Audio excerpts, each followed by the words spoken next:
گھر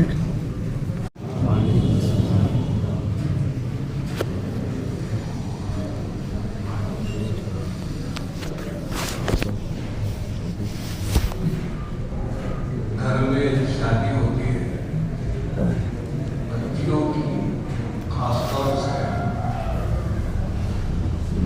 بچیاں اپنے سسرال میں جا کر جب آتی ہے تو کہتے کہ بہت خوش ہیں، سسرال والے بھی خوش ہیں اور خاندان بھی خوش ہے۔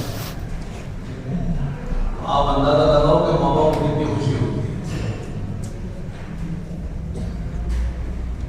خدا نخواستہ اگر لڑکی آ کر کہے کہ بہت پریشانی ہے، شادی سے پہلے بہت اچھے تھے، شادی کے بعد پریشانی شروع ہو گئی، شوہر کی طرف سے بھی پریشانی ہے، سسرال والوں کی طرف سے پریشانی ہے، مجھے وہاں سے بولا ماں باپ پر کیا بیتتی ہے۔ ہم سمجھتے ہیں کہ یہی حال ہمارا بھی اور آپ کا ہے۔ آپ یہاں سے گئے فارغ ہو کر ماشاءاللہ، ہم لوگ تبلیغ و دعوت کی برکت سے ہر جگہ جاتے ہیں اور آپ حضرات سے ملاقات ہوتی ہے، وہاں جانے کے بعد آنکھیں ٹھنڈی ہوتی ہے۔ جیسے کہا گیا ہے قرآن میں دعا مانگی گئی ہے، ربنا هب لنا من ازواجنا وذرياتنا قرة اعين، اے اللہ ہماری اولاد کو، ہمارے گھر والوں کو ہماری آنکھوں کی ٹھنڈک کا سامان بنا۔ تو ضروریت جو ہوتی ہے جسمانی ہوتی ہے، نسبی ہوتی ہے، ایک روحانی ضروریت بھی ہوتی ہے۔ اپنی اولاد اگر نیک و صالح ہو، اللہ اسے کام دے رہا ہو،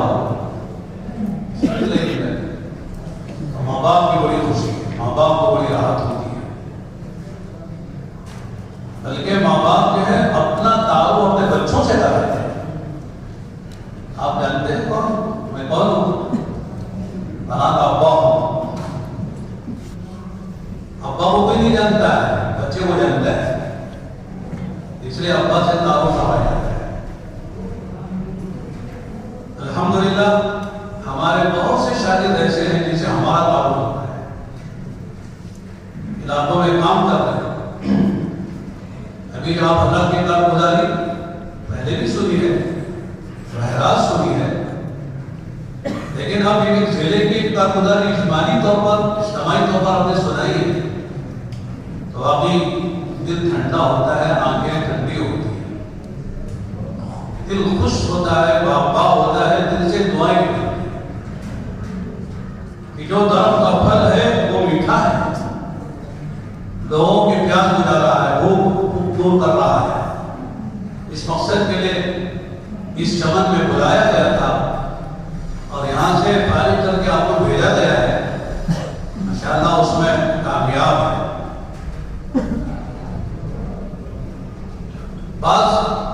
میں کسی ادارے کا نام نہیں لیتا، بعض اداروں کے فارغین ایسے بھی ہیں کہ جن کو دیکھ کر سمجھ نہیں آتا کہ وہ فارغ بھی ہے، بھولے بھی بڑھ جاتے ہیں، دماغ بدل جاتا ہے۔ انہوں نے اپنے معاش کو بلا کر معاش کو مقصد بنا لیا ہے۔ معاش بہت ترقی کی معاش میں حویلیاں بنا لی، بلڈنگیں بنا لی، بنگلے بنا لیے، کاروں میں پھر رہے ہیں، اپنی دنیا بنائی ہے، لیکن یہاں جس مقصد کے لیے بلا کر کو روانہ کیا گیا تھا اس کو بلا دیا ہے۔ نہ اپنا معاش بنایا، نہ دوسروں کا معاش بنایا، اپنا معاش بنایا۔ حالانکہ ہم سب جانتے ہیں کہ معاش کے تابع ہے، معاش کے تابع نہیں۔ تو آدمی اپنے مقصد زندگی معاش کو بنا کر محنت کرے گا، معاش اس کے قدموں میں آئے، اللہ کا نظام ہے۔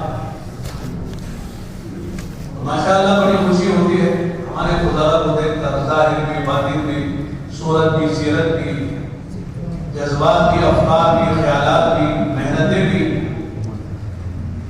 دینی، علمی، ملی، فکری اصلاحی اتنے میدان ہیں، محنت کے سب میں لگے ہوئے ہیں. اللہ کا احسان، اللہ کا کرم. حدیثوں میں آتا ہے کہ منہ میں تعریف نہ کرو، اس کے منہ میں مٹی ڈال دو. اس لیے تعریف زیادہ نہیں کر سکتے، لیکن ایک حدیث اور ہے جس کی بنیاد پر میں تعریف کرنے کو جائز سمجھتا ہوں. وہ حدیث یہ ہے کہ اذا مدح المؤمن فی وجهه ربط ایمان فی قلبه. جب مومن کے منہ پر تعریف کی جاتی ہے اس کے دل میں ایمان بڑھ جاتا ہے. یہ سمجھتا ہے کہ صاحب اس لائق تو نہیں ہوں، لیکن ہمارے اساتذہ اور جن سے ہم نے پڑھا ہے وہ اپنے ہمارے بارے میں حسن ظن رکھتے ہیں، اللہ ہم کو ایسا بنا دے. آدمی دل سے اندر سے اسے احساس اپنی کمی کا ہوتا ہے، اور پھر آدمی دعائیں مانگتا ہے کہ اللہ ایسا بنا دے، ایسا کر دے. اس لیے تعریف کرنے میں کوئی حرج کی بات نہیں. تو یہاں جو آپ حضرات نے جو کسی نے 5 سال 6 سال 7 سال 8 سال جو بھی وقت گزارا ہے، تو آپ کا مختلف دینی مشغلوں میں لگنا اور وقت کے تقاضوں کو پورا کرنا، یہ اس بات کی دلیل ہے کہ آپ کی پڑھائی کا زمانہ عند اللہ قبول ہے. اگر قبول نہ ہوتا تو شاید یہ منظر نظر نہ آتا. کہ پڑھنے کے بعد اگر واقعی کسی کو توفیق مل گئی خدمت دین کی کسی بھی طرح سے، تو اس کا پڑھنے کا زمانہ عند اللہ مقبول ہے. تو بس ایک بات تو میں عرض کرتا ہوں کہ ہم سب اہل حق ہیں اور حق ہی کے لیے محنت کر رہے ہیں. علماء نے ایک عجیب بات لکھی ہے، حق کے 4 حق ہیں. حق کے 4 حق ہیں. پہلا حق ہے معرفتہ، حق کو پہچاننا. اگر آدمی حق ہی کو نہ پہچانے تو حق کی قیمت کیا کرے؟ اسے پتہ ہی نہیں کہ حق و باطل کیا ہے، غلط اور صحیح کیا ہے، خیر و شر کیا ہے، منکر اور معروف کیا ہے، اسے پتہ ہی نہیں بیچارے. تو حق کی خدمت کہاں سے کرے؟ تو حق کا پہلا حق یہ ہے کہ حق کو پہچانے. اس لیے دعا بتائی گئی ہے، اللہم ارنا الحق حقا وارزقنا اتباعہ وارنا الباطل باطلا وارزقنا اجتنابہ. اے اللہ، حق کا حق ہونا واضح ہے. واضح ہونا کافی نہیں ہے، اس میں چلا اور جمع، اس میں لگا. ہماری ساری صلاحیتیں حق کے لیے استعمال ہو. اللہ سے مانگا ہے، مانگنے کو کہتے ہیں. معصور دعا ہے، مقبول دعا ہے اللہ کے نبی علیہ السلام کی، کہ آدمی اللہ تعالیٰ سے یہ دعا مانگے کہ اللہ میرے پر حق کا، یعنی حق کیا ہے واضح کر. بعض مرتبہ آدمی باطل کو حق کو باطل سمجھتا ہے. اس وقت جتنے علماء سو ہیں نا، ان کا یہی حال ہے. انہوں نے باطل کو حق سمجھ لیا، حق کو باطل سمجھ لیا. اور جتنے اہل حق ہیں وہ سب کی تکفیر و تفسیر کرتے ہیں، تردید نہیں کرتے. وَيَحْسَبُونَ أَنَّهُمْ يُحْسِنُونَ صُنْعًا، سمجھتے کہ ہم بہت اچھا کام کر رہے ہیں. كُلُّ حِزْبٍ بِمَا لَدَيْهِمْ فَرِحُونَ، ہر جماعت نازاں ہے، فرحاں ہے، شاداں ہے، ایسا ہم جو کر رہے ہیں بالکل صحیح کر رہے ہیں. تو پہلی بات یہ ہے کہ حق کو پہچاننا، حق و باطل میں تمیز کا، غلط اور صحیح میں تمیز کا. اللہ نے وہ مادہ ہم کو دیا ہے، اللہ کی توفیق ہے، یہ ہمارا کوئی کمال نہیں ہے.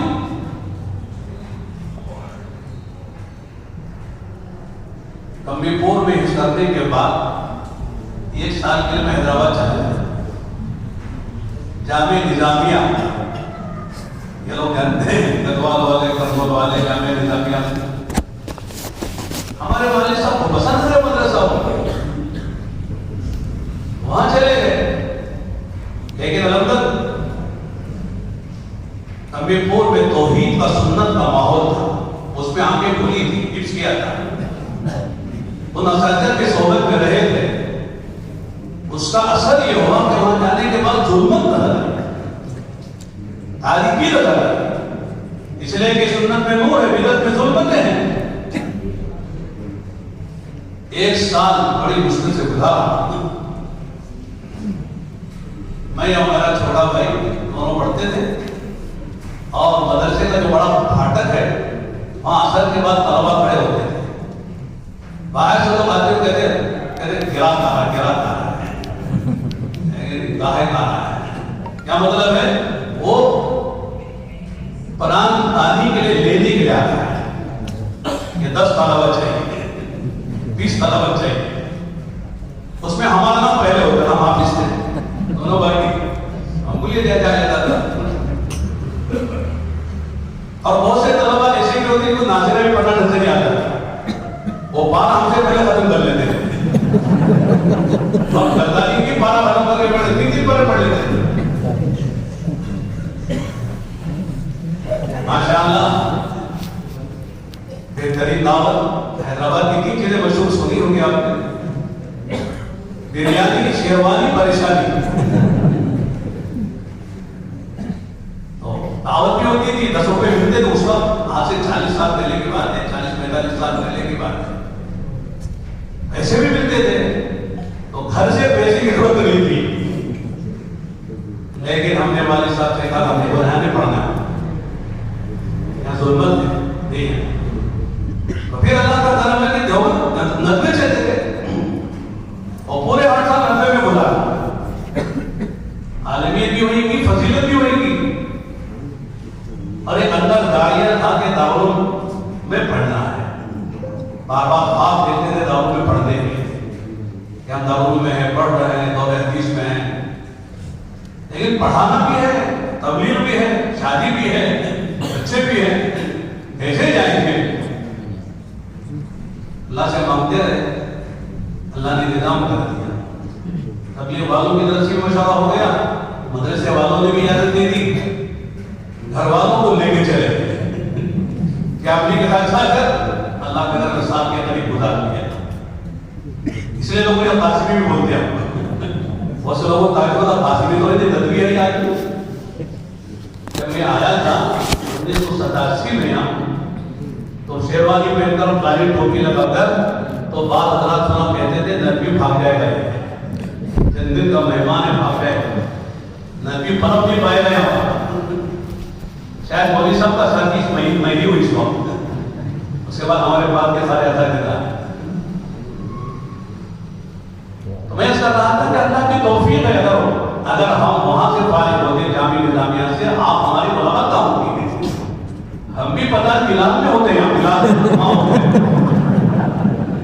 یا مبارک پور میں ہوتے ہیں، کہاں پتہ نہیں کہاں ہوتے ہیں، اللہ کا کرم ہو گیا، اللہ کا احسان ہو گیا، اللہ تعالیٰ نے غلطیوں سے بچا لیا، تو صحیح فکر کا ملنا، حق کا واضح ہونا اور صحیح عقیدوں کا ہونا، یہ اللہ کا احسان ہے، ہمارا کوئی کمال نہیں، صحیح دعوت میں پڑھنا، صحیح عدالت سے پڑھنا، صحیح ماحول میں رہنا، یہ اللہ کا احسان ہوتا ہے، تو میں اس کر رہا تھا کہ ایک تو حق کی معرفت، حق کا پہچاننا، یہ حق کا حق ہے، دوسرا حق پر جمنا اور چلنا، لوگ پہچانتے ہیں لیکن چلتے نہیں، اس نے فرمایا وَأَرِنَا الْبَاطِلَ بَاطِلًا وَارْزُقْنَا اجْتِنَابَهُ، اے اللہ غلط کا غلط ہونا بھی واضح فرما اور اس غلط سے بچا بھی حفاظت فرما، تو یہ دوسرا حق ہے۔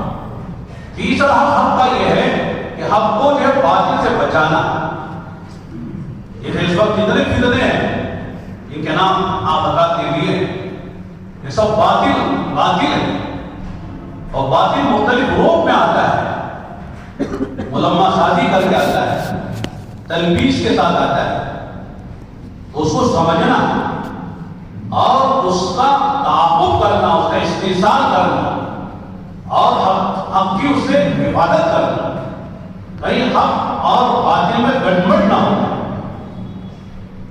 بالکل واضح طور پر ہونا چاہیے۔ اور پھر تیسری چوتھی بات یہ ہے حق کی اشاعت کرنا، متعدی کرنا اسے اپنے پاس نہیں رکھتے، لازم نہیں، حق کی اشاعت کرنا یہ ہماری ذمہ داری ہے۔ اور حق کے جو اصل مراجع ہیں اور حق جہاں سے ملتا ہے وہ کتاب اللہ سے ملے گا، سنت رسول اللہ سے ملے گا، یا اصحاب رسول اللہ سے ملے گا۔ اللہ کی کتاب اس کی جو تفسیر ہوگی وہ حدیث سے اور سنت سے مطابق ہونا چاہیے، ورنہ وہ تفسیر قابل اعتبار نہیں، وہ تفسیر بھی رائے ہے۔ بہت سے باطل فرقوں نے تفسیریں لکھی ہیں، مجھے بول کر ہندی کی چندی کرنا ضروری نہیں، کون کون باطل فرقے ہم جانتے ہیں، غلط فرقے کون ہیں، انہوں نے تفسیریں لکھی ہیں، ان کی تفسیر پڑھنے والا گمراہ ہو جاتا ہے، اللہ یہ کہ وہ رب و یاد اس پہ فرق کر سکتا ہے، تمیز کر سکتا ہے، اس کا علم بالغ ہو گیا ہے، وہ تمیز کر پاتا ہے، تب تقابلی مطالعہ وہ کر سکتا ہے۔ لیکن اگر ذہن کچا ہے تو آدمی نہیں سمجھ پائے گا صاحب یہ کہاں جو ہے سلوک ایزن ہے، کہاں گمراہ کیا جا رہا ہے۔ اس لیے پہچاننا ضروری ہے کہ وہ تفسیر قابل قبول ہیں جو سنت کے مطابق ہے، اور پھر اسی طرح وہ سنت ہم لیں گے واضح طور پر جس کو صحابہ نے سمجھا ہے اور عمل کر کے دکھایا ہے۔ ہمارے یہاں فرق ہے نا، سنت اور حدیث کا فرق ہے، حدیث عام ہے، سنت خاص ہے، ہر حدیث سنت نہیں ہے، یہی تو دھوکہ دیا جاتا ہے حدیث حدیث بول کے۔ میں اس کو پوچھتا ہوں بخاری شریف میں کھڑے ہو کر پیشاب کرنے کی حدیث ہے کہ نہیں ہے؟ سنت ہے، ٹھیک ہے، ساری مسجدوں میں کھڑے ہو کر پیشاب خانے بنا دو، اس لیے کہ بخاری شریف میں روایت ہے، یہ حدیث ہے، سنت نہیں ہے۔ سنت وہ ہے جو امت کے لیے عمل کے آپ نے کر کے بتایا ہے، کرنے کو کہا ہے، اس پر کرنا امت کی ذمہ داری ہے۔ آپ نے جو پڑھ کر پیشاب کیا اس کے وجوہات ہیں، بیان جواز کے لیے کیا ہے، یا آپ کے گھٹنے میں درد تھا یا بیٹھنے کی گنجائش نہیں تھی، کوئی بھی، یا بہت سی حدیثیں ہیں جو آپ کے ساتھ مختص ہیں، خاص ہیں، امت کے لیے اس کی اجازت نہیں ہے، یا بہت سی حدیثیں ناسخ ہیں، منسوخ ہیں، اس کے بعد کی حدیثیں ناسخ ہیں، یہ ہم سمجھتے ہیں، لہذا دھوکہ نہیں ہونا چاہیے۔ اور میں کہہ رہا تھا کہ ایک تو یہ ہے کہ ہم اللہ کا کرم ہے کہ ہم حق پر ہیں، حق کو سمجھتے ہیں، اور حق پہ چلنے میں جو چیز رکاوٹ بنتی ہے وہ دو چیزوں میں سے ایک چیز ہوتی ہے، کیا ہوتی ہے؟ دو چیزوں میں ایک چیز ہوتی ہے، حب جاں یا حب مال، یہ بڑی مصیبت ہے۔ مال کی محبت رکاوٹ بنتی ہے حق کو قبول کرنے میں، یا اپنا منصب ہے یا عہدہ ہے، کرسی ہے، اپنا مقام ہے، وہ گرتا ہے۔ چنانچہ عبداللہ بن ابی بن سلول، جس کو ہم جانتے ہیں رئیس المنافقین، اس کا تذکرہ خاص طور سے سورہ منافقون میں ہے، اس نے کیسے نبی اور صحابہ کے سامنے گستاخی کی تھی، غزوہ بنو مستلق یا غزوہ بنو قریظہ میں، لمبا قصہ آپ جانتے ہیں۔ اس کو نبی سے جو چڑ ہو گئی، نبی کی بات کیوں نہیں مانی اس نے؟ اس لیے کہ آپ کی آمد سے پہلے، ہجرت کر کے مکہ مکرمہ سے مدینہ منورہ آنے سے پہلے، مدینے والوں نے اسے اپنا سردار بنانا چاہا، تاج تیام اور اس کے سر پہ رکھنے کے لیے، لیکن جب انصاف نے سمجھا کہ صاحب اصل تو نبی ہیں، ان کی غلامی کرنی ہے، ان کی تابعداری کرنی ہے، ان میں ایمان لانا ہے، سب آپ کی طرف ہو گئے اور اس کی سرداری خطرے میں پڑ گئی، تو وہ ہمارے آستین بن گیا۔ عبداللہ بن ابی بن سلول رئیس المنافقین کہلایا، اور اس کے بارے میں قرآن کہتا ہے ان المنافقین فی الدرک الاسفل من النار، منافقین جہنم کے نچلے، وہ جانتا یعرفون کما یعرفون ابناءہم، اہل کتاب یہود جانتے تھے اللہ کے نبی کو جیسے کوئی باپ اپنے اولاد کو پہچانتا ہے۔ ہرقل کا جب واقعہ پڑھتے ہیں وکان عبد الوحید، وہ جانتا تھا اس نے اپنے تمام سرداروں کو اگر تمہیں کوئی خیر و بھلائی رشد کی تمنا ہے ان کو نبی مان لو، ان کے دین میں داخل ہو جاؤ۔ لیکن جب اس نے دیکھا کہ صاحب وہ ایسے بھاگتے ہیں جنگلی گدھے بھاگتے ہیں، اسے اپنی کرسی خطرے میں نظر آئی، اس نے پیترا بدلا، کہا میں تمہارا امتحان لے رہا تھا کہ تم اپنے مذہب اور مسلک اور دین پر کتنے مضبوط ہو، میں نے سمجھ لیا کہ تم ہم سب مل کر عیسائی رہے۔ حالانکہ وہ سمجھ گئے ہر اعتبار 11 سوال کیے تھے ابو سفیان سے، ہر سوال کے بدلے میں جواب اس نے کہا تھا کہ واقعی وہ نبی، یہ علامت ہے، تمہارے جواب سے کو سمجھ میں آ رہا ہے۔ لیکن وہی مسئلہ ہے، کرسی کا مسئلہ ہے۔ ایک بات میں کہتا ہوں، ہم جہاں بھی خدمات کر رہے ہیں وہاں کسی منصب کے لیے، عہدے کے لیے ہم جو ہے ہم مقابلہ نہ کریں۔ وہی سے اختلاف شروع ہوتا ہے، وہی سے آپس میں لڑائیں پڑتی ہیں۔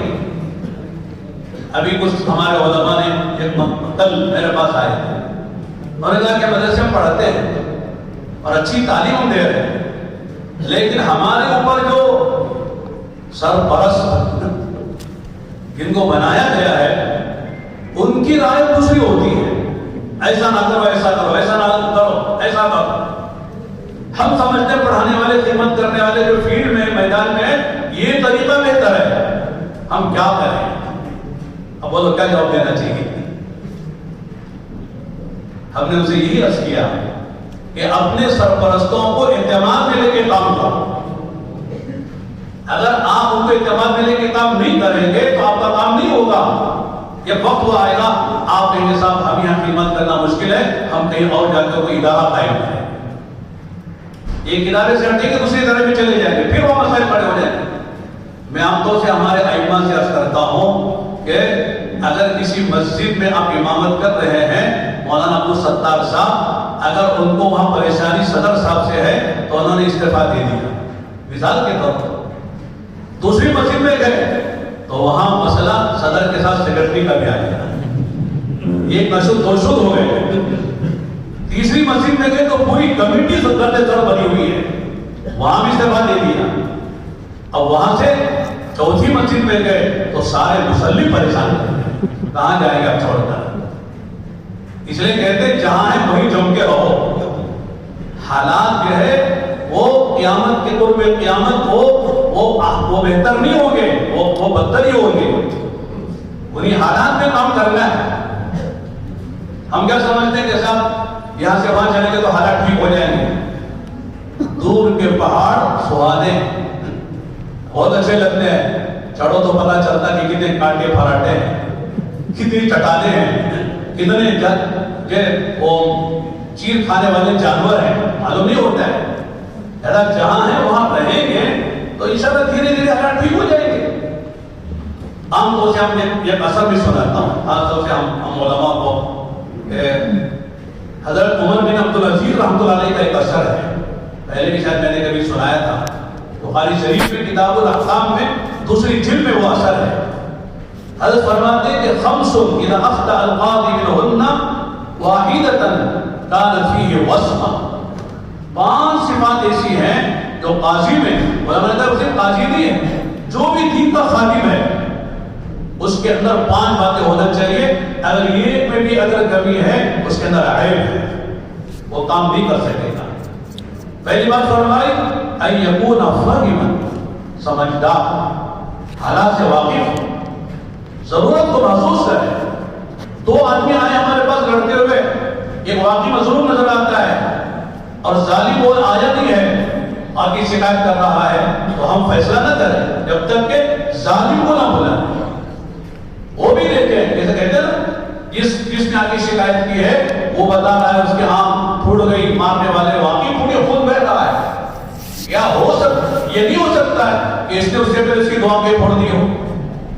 ہم سمجھے بغیر فیصلہ کر دیں، اس لیے آدمی کو فہیم کے وزن پر مبالغہ کا صیغہ ہے، سمجھدار ہونا چاہیے، عالم سمجھ بوجھ والا ہونا چاہیے۔ اب اس کی تفصیل میں نہیں جاتا میں زیادہ۔ دوسری بات یہ ہے کہ وہ عفیف ہو۔ عفیف کے معنی ایک تو پاک دامن کے ہوتے ہیں، بدکاری نہ کریں، لیکن دوسرے اس کے بڑے معنی ہیں کہ کہ عفیف کے معنی ہوتے ہیں کہ وہ کسی بھی مالدار کی طرف للچے بھی نگاہوں سے نہ دے، کسی مالدار سے متاثر نہ ہو، یہ مال ملے گا، فلاں چیز ملے گی، اس سے قربت ہو جائے گی، اس سے میرے فلاں مسئلے حل ہو جائیں گے، مال کے اعتبار سے عفیف ہونا چاہیے۔ دوسرے یہ کہ صلیب ہونا چاہیے، اپنے مسلک کا مضبوط ہونا چاہیے۔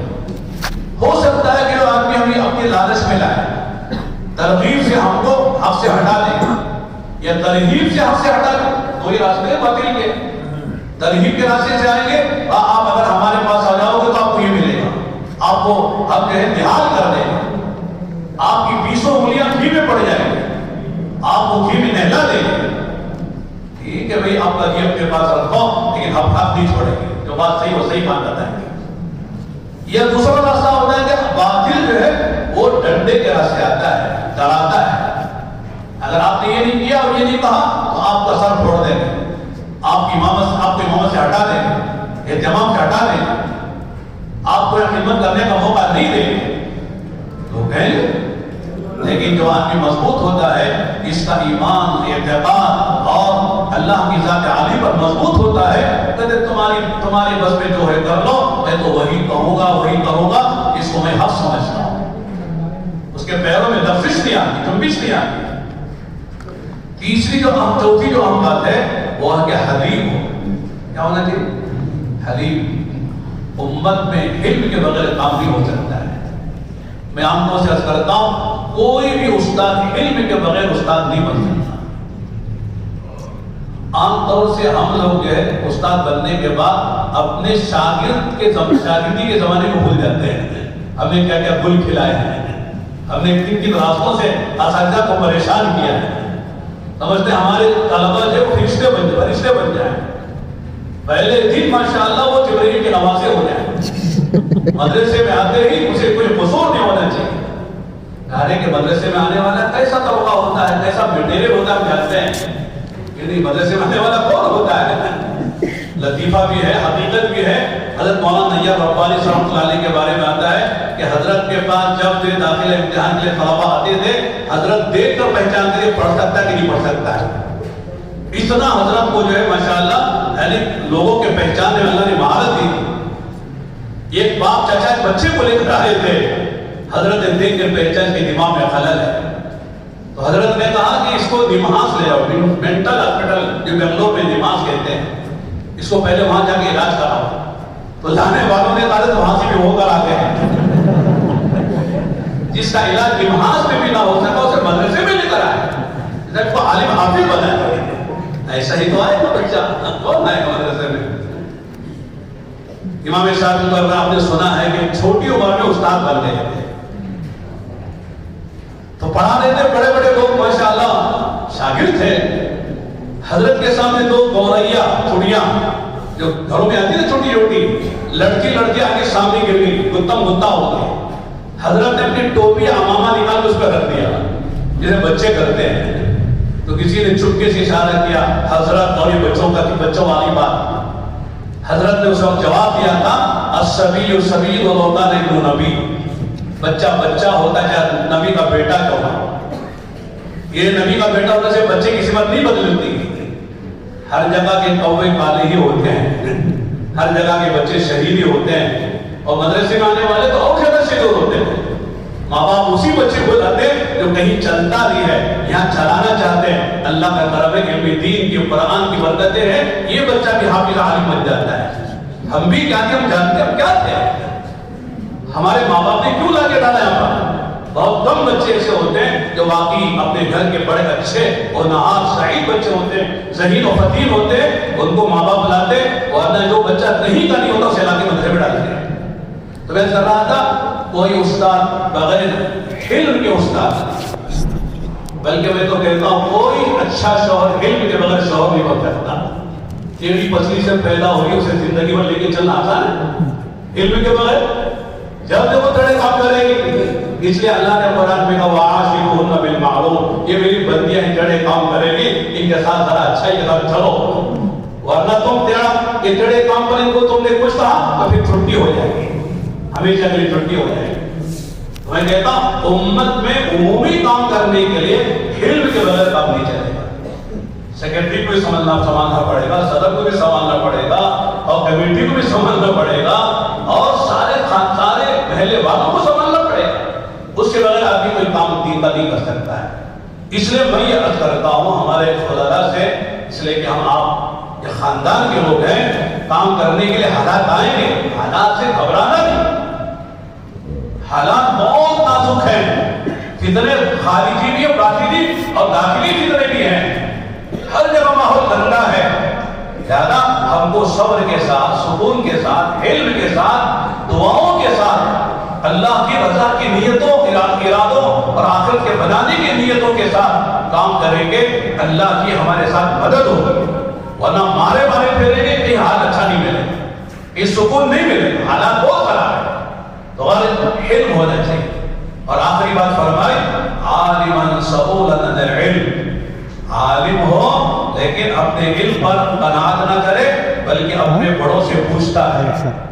جیسے آپ حضرت نے کہا ہم برابر اپنے اساتذہ سے مشورہ کرتے ہیں, تبلیغ کا کوئی مسئلہ آتا ہے, جمعیت کا کوئی مسئلہ آتا ہے, یا کوئی حالات آتے ہیں, علماء میں عوام میں بھی گڑبڑ ہوتی ہے, ہم اپنے اساتذہ سے مشورہ کرتے ہیں. ہم بھی جو شاور اللہ میں ہیں, یہ جو ہے لال مسجد میں 35-36 سال سے ہیں, اس لیے نہیں ہے کہ سب ہمارے کوئی کمال ہے, یہ مشورے کی برکت ہے. حالات آتے ہیں, یعنی کہ سب آدمی کو سارے اس کے راستے میں پھولوں کی سی سجائی جائے گی, اس کے راستے میں مقبل بچھایا جائے گا, کانٹے بھی آتے ہیں, اسے گزرنا پڑتا ہے. کانٹوں کی وجہ سے آدمی جو ہے راستہ چلنا نہیں چھوڑ دے گا, اسے ہٹ بچ کر اور یہ سنبھل کر اور کس طرح چلنے کی کوشش کرنی چاہیے. اور لمبی چوڑی بات کا موقع نہیں ہے, ایک تو علم کے ساتھ چلیں اور یہ عفت کے ساتھ چلیں, اور سلامت اپنے موقف میں مضبوط ہونا چاہیے. اپنے ذاتی مفادات کو قربان کرنا پڑے, یہ بڑی اہم بات ہے. عام طور سے لوگ ذاتی مفاد کو قربان نہیں کرتے اور چاہتے ہیں کہ سب حق کا ساتھ دیں, نہیں ہوگا. اپنے ذاتی مفاد کو اللہ کی دین کے لیے اور حق کے لیے قربان کریں گے, اللہ ہم سے کام لیں گے, اور انشاءاللہ ہمارا ذاتی مفاد بھی قربان نہیں ہوگا. جیسے ابراہیم علیہ السلام نے بچے کے گلے میں چھری پھیری تھی اسماعیل کے, لیکن قربانی تو قرار دی گئی لیکن ذبح نہیں ہونے دیا. ایسا اللہ ہماری ضرورتیں بھی پوری کریں گے, اور ہماری جو نیک تمنا اللہ وہ بھی پوری کریں گے, اور حق پر بھی خدا تعالیٰ ہم کو چلاتے رہیں گے اور جماتے رہیں گے. اور پھر اپنے بڑوں سے, جیسے بار بار آپ حضرات نے کہا, پیوست رہے شجر سے امید بہار, کہ اپنے دادی جتنی چاہے موٹی ہو جائے. آپ جیسے بہت سے فضلاء ماشاءاللہ, آپ حضرات کی بات سن کر دل باغ ہویا, کہنے کا سلیقہ بڑا اچھا ہے, بات کرنے کی ماشاءاللہ انداز بڑا اچھا ہے, خطابت آپ کے اندر ہم سے اچھی ہے, اور علم میں بھی آپ ترقی ماشاءاللہ کرتے ہو آگے بڑھ رہے ہیں, اللہ تعالیٰ آپ سے خدمات دے رہے ہیں, بہت خوشی کی بات ہے. لیکن قناعت نہیں ہونا چاہیے. جہاں قناعت آئی وہاں سے تنزل شروع ہو جاتا ہے. اسی لیے میں آپ لوگوں سے ہمارے مولانا سید ابو الحسن علی ندوی رحمۃ اللہ علیہ کا کہ یہ بات سناتا ہوں, حضرت کا چھوٹا سا کتابچہ ہے, اسے ہم سب کو پڑھنا چاہیے. میں بار بار پڑھتا ہوں. حضرت اس کتابچے کا عنوان ہے کہ کوئی بھی آدمی کسی مقام پر پہنچ جائے, اپنی اصلاح اور اپنے بڑوں سے استفادے سے مستغنی نہیں. کوئی کبھی کیا کہ نہیں کہہ سکتا میری اصلاح ہو گئی, اب مجھے مزید اصلاح کی ضرورت نہیں ہے, اور اس طرح میں تو بہت سمجھ چکا ہوں, اب مزید مجھے کسی بڑے سے استفادے کی ضرورت نہیں ہے. اگر جو یہاں اس مقام پہ پہنچ جاتا ہے اس کی گنتی الٹی شروع ہو جاتی ہے, پھر اس سے کام نہیں ہوتا ہے. ہر وقت اس کا احساس ہونا چاہیے مجھے اپنی اصلاح کی ضرورت ہے. ہر بڑے کے لیے بڑا ہے. حضرت موسیٰ علیہ السلام نبی ہیں, جب ان سے پوچھا گیا کہ آپ سے بھی وہ زمین کو کچھ زیادہ جاننے والا ہے, حضرت نے جواب دیا تھا اللہ نہیں, میں ہوں. بات صحیح تھی کہ نہیں تھی, حقیقت میں صحیح بات تھی. نبی سے بڑھ کر کون جانتا ہے؟ نبی عالم الناس ہوتا ہے, صاحب کتاب صاحب شریعت ہے, اولوالعزم پیغمبر ہیں, موسیٰ کلیم اللہ ہے, ہارون السلام بھی نبی لیکن مرتبے میں سے نیچے, مرتبے سے کم ہے. لیکن حضرت خضر کے پاس جا رہے ہیں, ان کے شرائط داخلہ منظور کر رہے ہیں, لیکن چونکہ نبی منکر پر خاموش نہیں رہ سکتا ہے, اسے نبی بول پڑے. اس لیے نبی کا تقریر بھی وہ حدیث ہے, اس لیے کہ نبی کسی منکر کو دیکھ کے سنے، نبی خاموش نہیں ہو سکتا ہے. خاموش ہے اس کا مطلب ہے کہ وہ منکر بھی معروف ہے. اس لیے نبی تقریر نبی بھی حدیث کہلاتی ہے. تو نبی خاموش نہیں ہو سکتے، اس لیے بول پڑے. لیکن جب وہی مسئلہ تو عزیز ہمارے فضلاء علماء، لہذا ہم تو آپ کے دل سے دعائیں کرتے ہیں، اللہ تعالیٰ آپ سے اور مزید ترقی، آپ کو مزید ترقی دے، آپ سے کام لیتا رہے، اور آپ کا آنا اس طرح سال میں مرتبہ کم سے کم ہوتا رہے. یہ نہیں کہ جب سالوں گزر جائے پھر ہمارا آپ کا ملنا ہو، بلکہ اس کے مقابلے میں ہمارا آپ کا ملنا ہوتا رہے.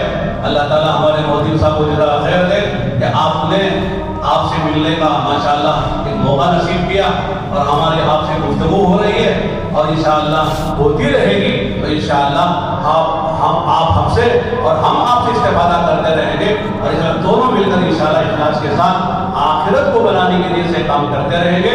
اور اللہ تعالیٰ جو ہے مخلصین ہی سے کام لیتے ہیں. فرمائیں گے المخلصون هم مصابیح الہدی، مخلصین جو ہے وہ ہدایت کے چراغ ہے. مخلصوں سے کام ہوتا ہے، مخلصوں سے کام بھی ہوتا ہے. اللہ مخلص بننا، اللہ سے مانگنا، اللہ مخلص بنا دے، دنیا میں کوئی غرض نہ ہو. اس کے لیے آخری بات یہ کہتا ہوں، جیسے ہمارے وہاں ریاض صاحب نے بھی اشارہ کیا ہے کہ دعوت کا کام پانی ہے، باقی سب غذائیں ہیں. پانی کے بغیر کوئی غذا تیار نہیں ہوتی ہے. جو بھی ہم کھاتے ہیں اس کے لیے پانی ضروری ہے نا. اس طرح پانی کے بغیر کوئی غذا نہیں، غذا بھی ضروری ہے، لیکن پانی جس جڑ میں پہنچے گا وہ پھلنے پھولنے لگ جائے. تو دعوت کا کام جس شعبے میں پہنچے گا وہ شعبہ تر و تازہ ہو جائے گا. لہٰذا یہ تو ہمارا کام ہے کہ ہم علماء حفاظ تیار کریں، جو ہماری مدارس کی محنت ہے، اور امت کی حفاظی کاموں میں بہت سے کام ہیں وہ بھی کریں، اصلاحی کام بھی کریں، اور باطل فرقوں کا تعاقب بھی کریں، استحصال بھی کریں. یہ سب کام ہمارے ہیں. خانقاہ علم کا کام بھی ہمارا ہے. اس کے ساتھ ساتھ دعوت کے کام کو ہم جو اپنے پروگرام میں شامل کر کے کم سے کم اس کے لیے ماہانہ سالانہ وقت دیتے رہیں. اسے امت کے جتنے مسائل ہیں، جتنے یعنی باطل فرقے اندر آ کے کام کرتے، ان سب کا انشاءاللہ علاج ہو جائے گا. اگر آپ پوری بستی کو تین دن کے لیے نکال کے لے جائیں گے، اور 3 دن آپ کی رہبری میں اور آپ کی عمارت میں یہ آپ ان کو کام سکھائیں گے، ختم نبوت سمجھائیں گے. ہمارے نبی آخری نبی ہیں، آپ کے بعد کوئی نبی نہیں. ابھی میں میسور گیا تھا، نظرات کے بعد سفیروں کا جوڑ تھا. شاسترما جمعرات کو تقریباً 1500 کا مجمع تھا. ان میں نے یہی بات کہی کہ بھئی جتنے باطل فرقے ہیں ان سب سے بچنا بھی ضروری ہے. اس کے لیے آپ حضرات بڑے ہیں، کیونکہ 125 کا الگ سے مجمع ہم نے جوڑا تھا، جو اس قبیلے کے جو بڑے سرغنے اور بڑے سردار وغیرہ کہلاتے، ان سے ہم نے کہا کہ پورے اپنے قبیلے کے لوگوں کو جماعتوں میں لے جاؤ، 3 دن لے جاؤ، 10 دن لے جاؤ، جتنا لے جا سکتے وہاں لے جا کے ذہن سازی کرو.